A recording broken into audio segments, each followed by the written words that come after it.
할렐루야. 지금도 우리를 사랑하시고 우리가 믿음 가운데 나오기를 원하시는 하나님을 찬양합니다. 잠시 제가 캄보디아에서 사역하는 영상을 잠시 보도록 하겠습니다. 안녕하세요. 캄보디아 김광석 이영미 선교사입니다. 시몬 베드로가 대답하여 이르되 주는 그리스도시요 살아계신 하나님의 아들이시니이다. 예수께서 대답하여 이르시되 바요나 시몬아 내가 복이 있도다. 이를 내게 알게 한 이는 혈육이 아니요 하늘에 계신 내 아버지시니라. 또 내가 내게 이르노니 너는 베드로라. 내가 이 반석 위에 내 교회를 세우리니 음부의 권세가 이기지 못하리라. 저는 제가 초신자였을 때 교회 안에서 믿는 사람들의 행동을 보며 많이 상심했던 적이 있습니다. 매사에 부정적이어서 사람들을 판단하고 마음속으로 정죄하였습니다. 그러던 어느 날 장로님 한 분이 제게 성가대에 봉사해보라고 권유하셨습니다. 그리고 성가대에 봉사하면서부터 많은 것을 보고 깨닫게 되었습니다. 그리고 사역자가 되어 교회를 섬길 때 한 교회에서는 문제가 많아 도무지 하나님의 은혜가 없는 것 같은 상황이었습니다. 그런데 그 교회의 권사님 한 분이 새벽마다 나와서 눈물을 흘리며 기도하는 모습을 보게 되었습니다. 맞습니다. 하나님이 한 분의 참된 믿음의 고백을 통해 교회를 세워가고 계셨습니다. 교회 안에는 참으로 구석구석 헌신하는 분들이 많다는 것을 누구도 알아주지 않는 곳에서 믿음으로 봉사하고 믿음으로 헌신하는 이러한 드러나지 않는 수많은 성도들을 통해 교회가 세워지고 있는 모습을 보게 되었습니다. 하나님은 오늘도 주는 그리스도시요 살아계신 하나님의 아들이심을 믿음으로 고백하는 한 사람을 통해 교회를 세워가기를 원하십니다. 그리고 저는 선교지에 이런 참된 믿음의 고백이 있는 교회를 세워나가는 것을 꿈꾸며 사역을 시작하게 되었습니다. 저희는 GMI 2기로 하나님의 부르심에 순종하여 캄보디아로 왔습니다. 사실 캄보디아가 어떤 나라인지 잘 모르고 왔습니다. 그저 오래된 부르심에 이젠 나갈 수 있다 생각하니 그저 기쁘고 행복했습니다. 캄보디아인들의 생활 습관을 조금씩 이해하며 받아들일 때 어느덧 언어 공부의 기간은 끝나가고 사역지를 찾아가야 할 때가 되었습니다. 기도하던 중 어느 날 한 선교사님의 요청으로 스나오 지역의 마을에 들어가게 되었습니다.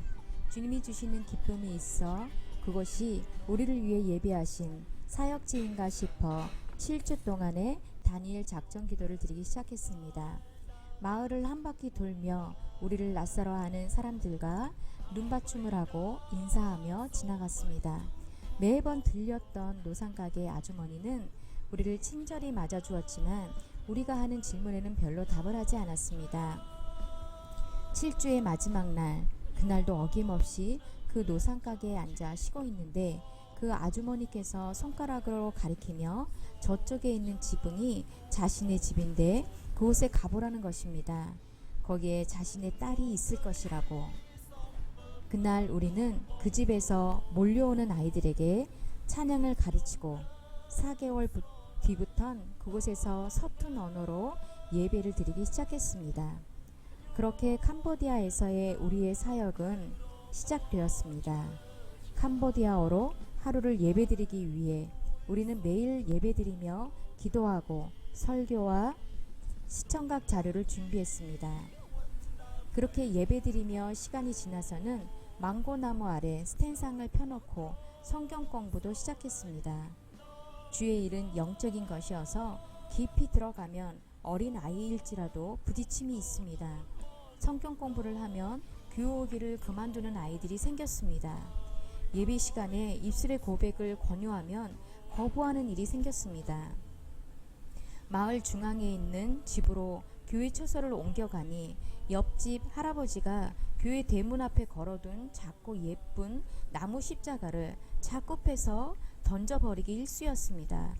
우리는 고심 끝에 작은 나무 십자가를 대문에 걸지 않기로 하였습니다. 비록 불교의 나라이지만 자유롭게 전도하며 예배드릴 수 있는 나라 캄보디아. 그러나 그것도 겉모습일 뿐입니다. 그 당시 마을 중앙에 겉보기에 가장 좋은 집. 주님은 우리가 마을을 돌며 이런 곳에서 예배드리면 너무 좋겠다 라고 말한 것을 기억하시고 우리로 그곳에서 2년을 예배드릴 수 있게 해주셨습니다. 그 후 바깥 마을 바깥쪽 학교 앞에서의 창고를 예배처로 삼아 1년을 예배드리고 나서 갑작스럽게 건물에서 나가달라는 요청을 받았습니다. 죄다 논이었던 땅들을 팔기 시작하며 개발이 시작되는 때에 들어갈 빈집이 없었습니다. 급하게 나가야 되는 때에 교회 중1 학생이 자신의 집에서 예배드리자며 자신의 부모님께 허락을 받았다는 것입니다. 그것은 우리에게 큰 기쁨을 주었습니다. 비록 가난하여 지분과 사명이 다 철제로 되어 있어 예배드릴 때마다 비오듯 땀을 쏟지만 자진해서 집을 내어준 것이 우리에겐 얼마나 큰 기쁨이 되고 감사가 되었는지 모릅니다. 곧 나올 줄 알았지만 주님은 그곳에서 딱 1년을 예배드리게 하셨습니다. 그리고 그 지역의 개발의 첫 발자취인 수도도 나오고 화장실도 있는 당층집을 교회 처소로 삼아 들어가 지금까지 오고 있습니다. 그곳에서 예배드리기 시작하고부터 얼마 뒤 코로나의 여풍을 맞았지만 그 시간 동안 주께서 허락하신 시간으로 생각하였습니다. 캄보디아에서 우리의 삶이 어느덧 길기에 자리 잡아서 초등 2학년, 만 6살, 만 4살이었던 우리 집 아이들이 이제 다 커서 큰딸 두보라는 한국의 대학에 들어가고 둘째 다니엘과 막내 샤론이는 캄보디아에서 고등학교에 다니고 있습니다. 선교는 기도, 선교는 전쟁, 선교는 순교라는 GMI의 이 모토 앞에 우리는 하나를 더 새겼습니다. 선교는 삶, 선교는 기도, 선교는 전쟁, 선교는 순교. 우리의 선교 삶에 주님이 우리로 일구게 하신 땅이 있었고 그것은 척박하여서 바로바로 열매를 맺지는 못했습니다. 그러나 가끔 나는 정말 예수님을 믿어요. 나는 예수님을 믿기 때문에 다른 사람 모두 오늘 같은 날 절에 갔지만 난 안 가고 교회 왔어요. 라는 고백을 듣게 하셨습니다. 이러한 고백 위에 분명 주께서 흔들리지 않는 교회로 이끌어 주실 것을 우리는 믿습니다. 쓰나오 은혜 교회를 위해서 기도 부탁드립니다. 교회의 예배 처소가 이젠 옮겨 다니지 않고 자리를 잡아서 이제껏 관계해오던 많은 사람들이 교회에 나와 주의 말씀을 듣고 배우고 따를 수 있도록 기도 부탁드립니다. 또 절실히 사역자가 필요합니다. 그리고 그에 따른 물질도 필요합니다. 우리의 입과 손과 발이 되어줄 착하고 좋은 현지 동역자가 생기며 그에 필요한 사역비가 충당되도록 기도 부탁드립니다.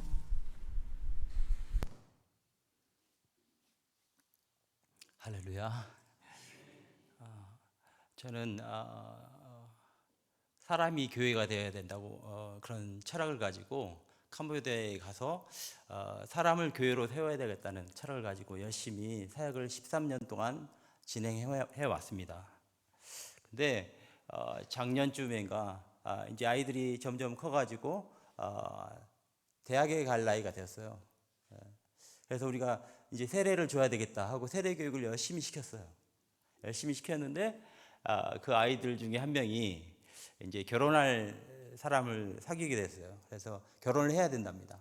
근데 결혼을 해야 되는데 그 친구가 만약에 교회를 나가게 되면 당신은 건 파혼이다 이렇게 하는 거예요. 그래가지고 이 친구가 기도를 계속 했었는데 결국에는 그것을 넘지 못하고 교회를 떠나고 말았어요. 근데 한 명이 떠났잖아요. 근데 한 명이 또 그러는 거 이제 직장에 갈 나이가 되니까 자 이제 멀리 직장을 가야 되겠답니다. 그래서 주일을 지킬 수가 없다고. 이 세례 교육을 시키면 주일은 꼭 지켜야 된다고 가르치잖아요. 근데 이 친구마저 이제 교회 주일날 안 나옵니다. 그러니까 3명을 세례 교육을 시켰는데 이 나머지 한 명이 시험에 든 겁니다. 아니 어떻게 다 떠나버리고 이제 큰 사람은 나밖에 없다고 하면서 이 친구가 한두 달 동안 교회를 나오지 않는 것입니다. 그래서 제가 하나님, 제가 어떻게 해야 됩니까? 도대체 나는 이제 어떻게 사역해야 됩니까? 저는 다른 선교사님처럼 교회가 건물이 있는 것도 아니고 땅이 있는 것도 아니고 여러 개 교회를 하는 것도 아닙니다. 단지 한 명의 영혼을 위해서 계속 기도해 왔고 그렇게 사역해 왔는데 이 친구들이 교회를 떠나버리니까 정말 마음이 무너지고 도무지 어떻게 사역을 해야 될지를 모르겠더라고요. 그래서 몇 날 며칠을 잠을 못 자요. 이제 어떻게 나머지 사역을 해야 될지, 또 다른 아이들을 키우는 거, 또 불보듯 뻔한 모습들이 너무 보이니까 잠을 자지 못하고 있을 때 새벽에 하나님이 저에게 말씀을 주십니다. 오늘 11장 6절 말씀처럼 믿음이 없이는 기쁘시기 못하나니 하나님께 나아가는 자는 반드시 그가 계신 것과 또한 그가 자기를 찾는 자들에게 상 주시는 이심을 믿어야 할지니라. 제가 그랬던 것 같아요. 하나님이 안 계신 것 같은 느낌. 하나님 어디 계세요? 왜 저를 도와주시지 않는 거예요? 13년의 생활 동안 이 아이들 위해서 얼마나 많이 기도했습니까? 하나님 도대체 뭐 하셨어요? 하나님. 근데 하나님이 저에게 이 말씀을 주시더라고요. 믿음이 없이는 하나님을 기쁘시게 못하나니 하나님께 나아가는 자는 반드시 그가 계신 것과 제가 계시지 않는 것 같다고 하니까 하나님이 그가 계신 것을 믿어야 된답니다. 그리고 또 뭐라고 말씀하십니까? 그가 자기를 찾는 자들에게 상 주시는 이심을 믿어야 할지니라. 히브리서는 이렇습니다. 그 당시 히브리서가 쓰여질 당시에 히브리서는 유대인들에게 쓰여진 편지입니다. 근데 이 유대인들은 원래 유대인들이었다가 기독교로 개종했던 사람들, 그러니까 목숨을 걸고 개종한 사람들이에요. 근데 이 개종했던 사람들이 다시금 유대교로 넘어가는 일들이 일어난 겁니다. 그래서 히브리서 기자는 오늘 말씀을 기록하고 있는 것 같아요. 왜 그들이 그렇게 그러면 다시 유대교로 돌아갔을까요? 예수님이 분명히 말씀하셨습니다. 곧 오리라. 내가 곧 올 거니까 조금만 기다려.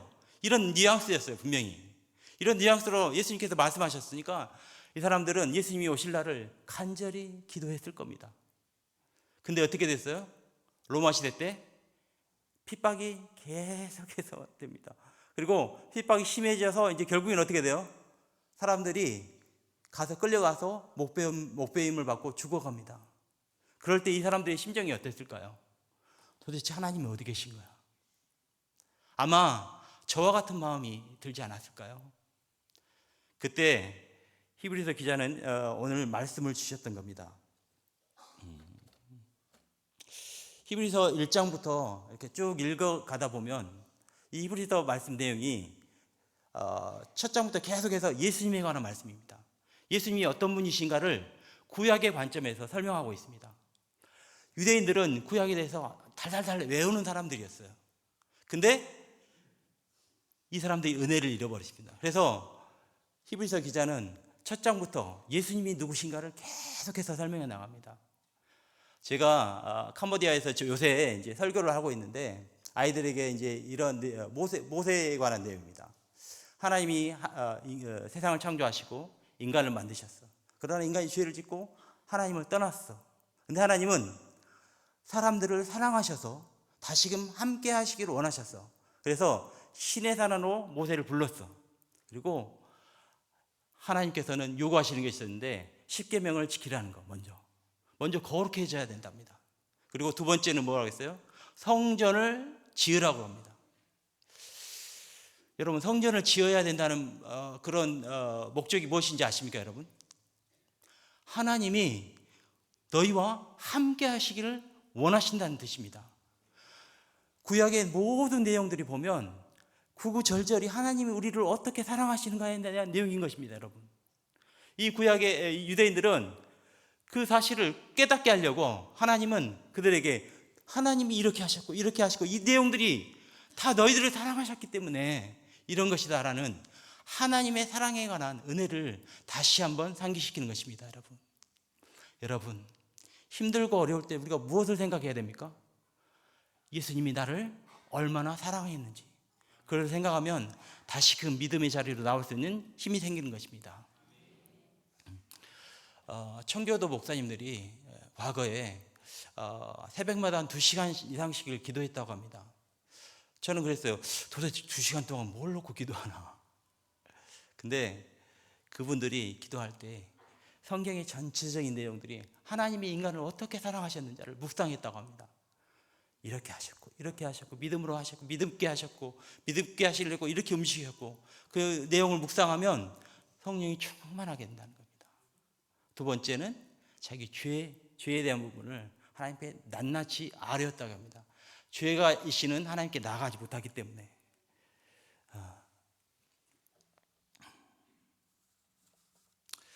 히브리서 10장 19절 20절 말씀에 이렇게 되어 있습니다. 그러므로 형제들아 우리가 예수의 피를 힘입어 성소에 들어갈 담력을 얻었나니 그 길은 우리를 위하여 휘장 가운데로 열어놓으신 새롭고 산 길이요.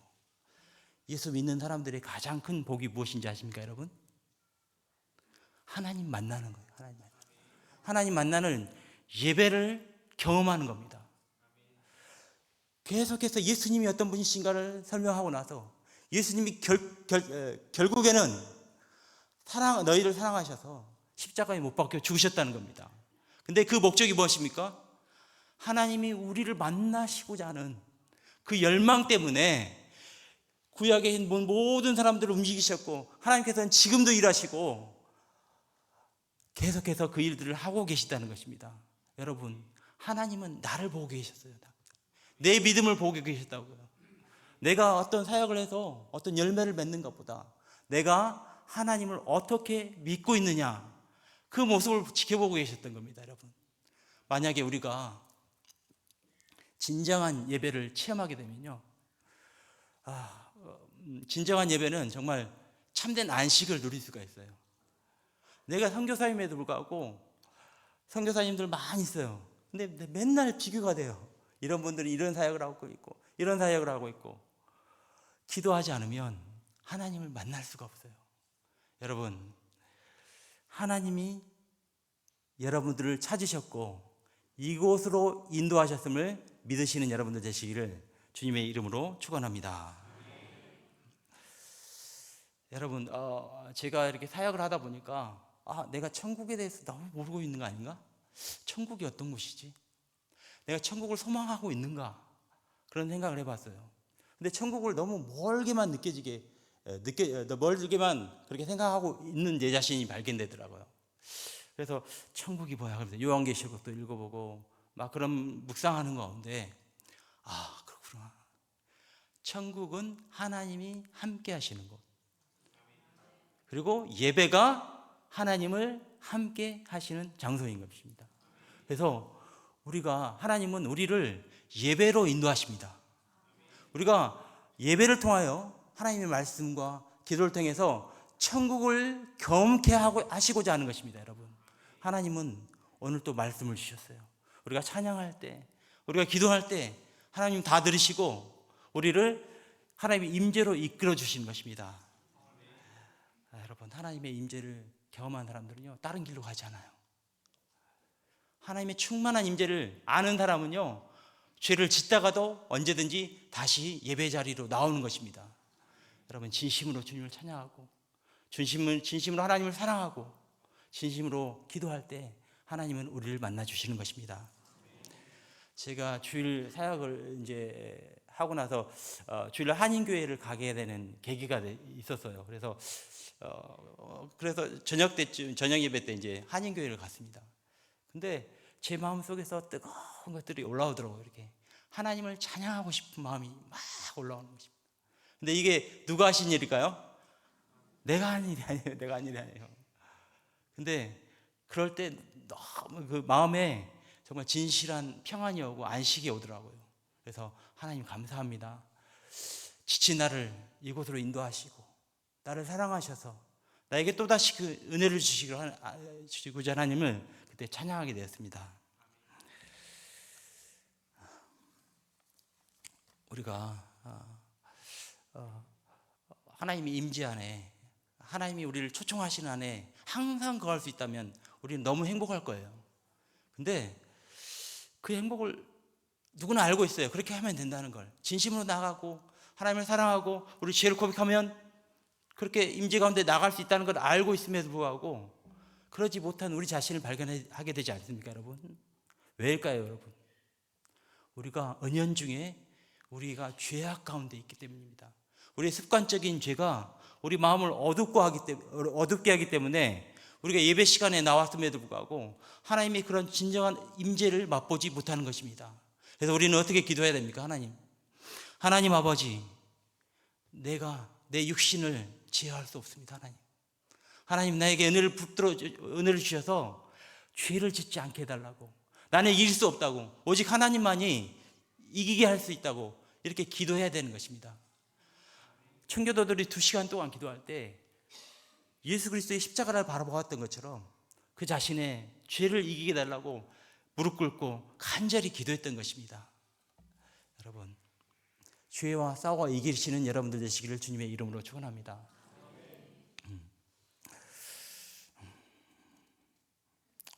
어느 날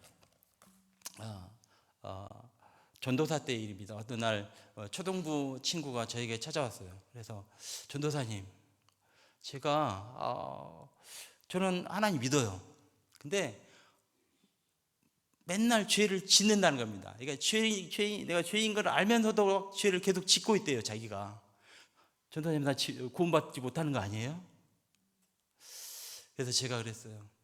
야, 죄인지 깨닫게 하는 분이 누구야? 하나님이야. 그리고 그 죄 짓으면 안 된다고 알게 하신 분은 하나님이야. 그리고 너를 주일날 예배 가운데로 인도하시는 분은 하나님이야. 너는 지금 하나님이 얼마나 너를 위해서 일하고 계시는 거야. 네 속에서 추구하는 마음, 하나님을 사랑하는 마음을 주시고 하나님을 찬양하게 하는 마음을 주실 때 너는 그것을 반응하며 주님께 나아가기만 하면 돼. 왜 그걸 걱정해? 하나님이 너와 함께 가시는 걸 느껴봐. 여러분 여기 여러분의 자유로우신 것 같죠? 하나님이 사랑하셔서 그곳에 직장에 있을 때부터 계속해서 부르셨던 것을 믿으시기 바랍니다. 여러분들 진짜 은혜 받으신 분들이에요. 내가 봤을 때는 정말 귀한 분들이고 은혜 받으신 분들입니다.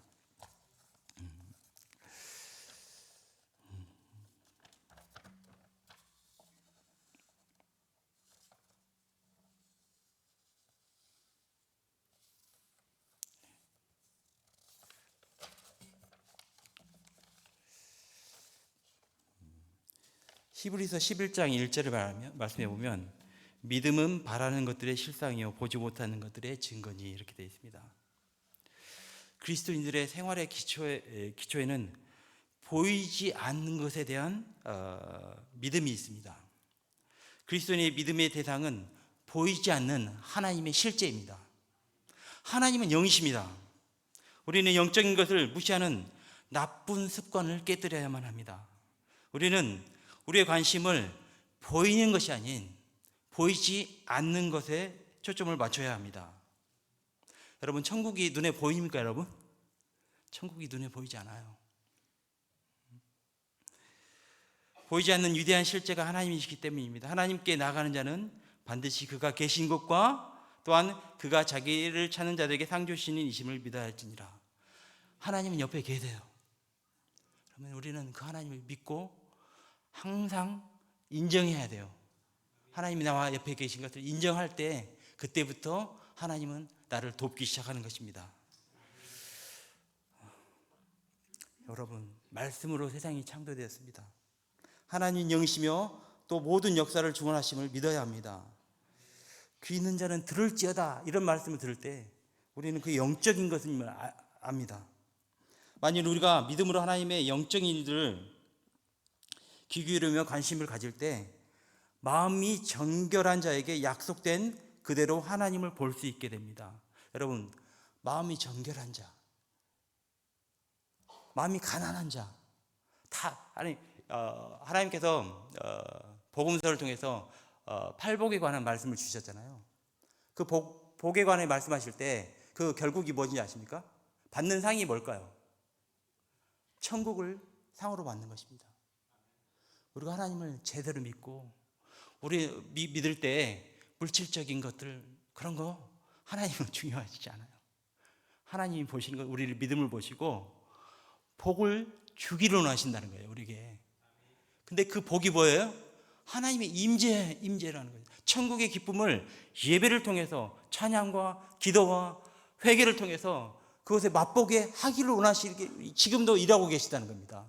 우리는 그 하나님께 감사와 찬양과 기도함을 통해서 나아가기만 하면 됩니다. 여러분, 그 하나님을 영원히 맛보시는 여러분들 되시기를 주님의 이름으로 축원합니다. 여러분, 히브리서 기자는 11장에서 어떤 믿음을 말합니까?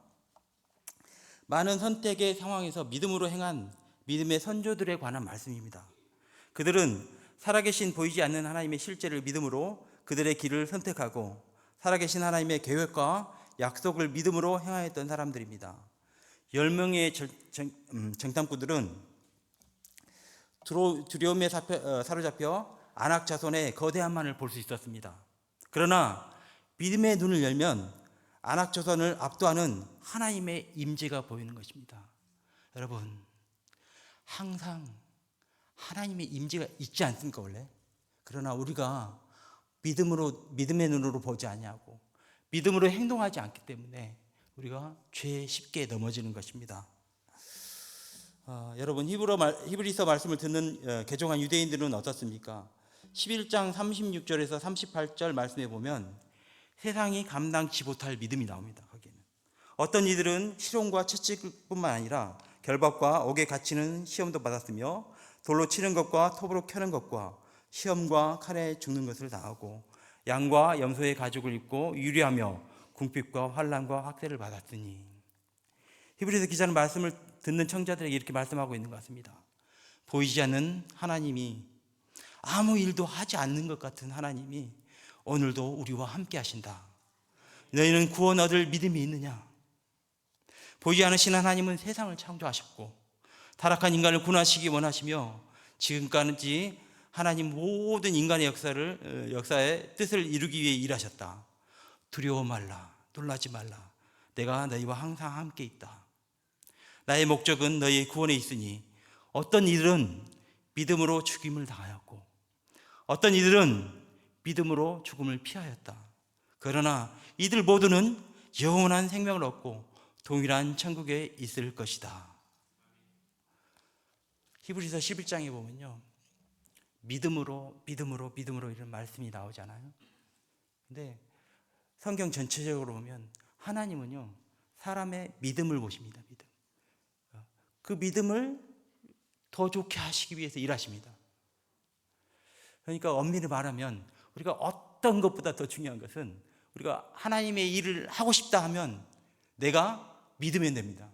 하나님이 나를 믿게 하시기 위해서 일하고 있기 때문에, 그래서 진짜 큰 하나님의 일은 내가 하나님을 온전히 믿는 것입니다. 여러분, 믿음으로 하나님을 기쁘시게 하는 여러분들 되시길 주님의 이름으로 축원합니다. 그리고 하나님이 계신 것을 항상 믿음으로 고백하시는 여러분들 되시길 주님의 이름으로 축원합니다. 그리고 천국이 가까이 있고 예배가 우리에게 가까이 있고 하나님 아버지, 내가 천국을 경험케 되기로 합니다. 참으로 신령한 복, 참된 안식과 참된 복이 무엇인지를 깨달아 알기로 합니다. 하나님 만나는 축복을 누릴 수 있게 주님 나에게 은혜를 베풀어 주시옵소서 라고 날마다 기도하심으로, 믿음이 있으심으로 하나님을 기쁘시게 하는 모든 성도님 되시기를 주님의 이름으로 축원합니다. 기도하겠습니다. 하나님 아버지, 지금도 우리를 사랑하시고 모든 환경을 조성하시는 하나님 감사합니다. 하나님 아버지, 내가 더욱더 하나님을 믿기로 원합니다. 주여, 나의 죄악을 용서하시고 내가 죽는 날까지 이 죄악과 싸우기로 원합니다. 내가 언제든지 죄악이 나를 범람할지라도 나는 주님만을 의지합니다. 하나님, 나를 붙드시고 정말 천국이 가까이 있음을, 내 심령 안에 있음을 주님 앞에 고백합니다. 주여, 나를 인도하시고 주님 안에 온전한 믿음으로 설 수 있도록 주여 붙들어 주시옵소서. 예수님의 이름으로 기도합니다. 아멘.